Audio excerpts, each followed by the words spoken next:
Alright, hot issue ngayon. This is a very concerning topic aside from entertainment, mga kaibigan. And sa ginawa ni Lady Rider. Education muna tayo. Imagine this, 18 million Filipino high school graduates didn't make it to the latest PSA's functional literacy test. What do you mean by functional literacy?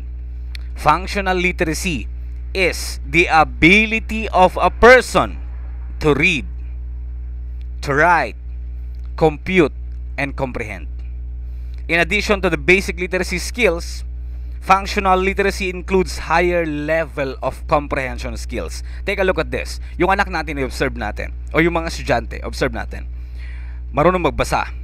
Kung titignan mo, kung magpapadala ka lang doon, they can pronounce each words properly, they can read aloud, pero wag ka mag-focus doon as a supervisor or as observer or as a teacher or as a parent. Mag-focus ka sa kung ano yung result. The question will always be at the end. Anong naintindihan mo tungkol sa binasa mo?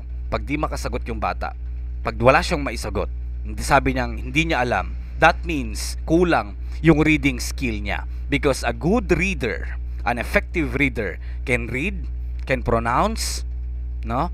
Reads with emotions depending on the situation, and of course they must know how to comprehend kung ano man yung binabasa nila.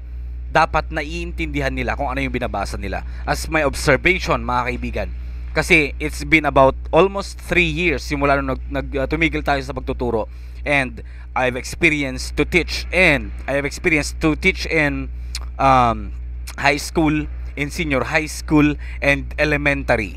Senior high school, may iba that cannot even make a simple sentence. That's the sad reality. Even junior high school, if you let them, syempre I'm a language teacher, English teacher, pagpapagawain mo sila ng opinion nila about sa isang bagay, if it's a written tasks, expect na, to tell you honestly, most of them, kahit na yung may with honors, with highest honors, meron siyang mga errors. Maiintindihan mo kung minimal errors or minor errors. Pero yung iba kasi, if you let them make a simple sentence or a one paragraph, as in guys, grabe.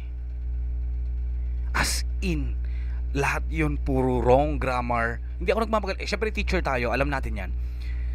Walang parang structure, kumbaga, yung ginagawa nilang sentence. That's the sad reality as of now, mga kaibigan. Grabe. Such as integrating 2 or more pieces of information, making inferences based on the given information.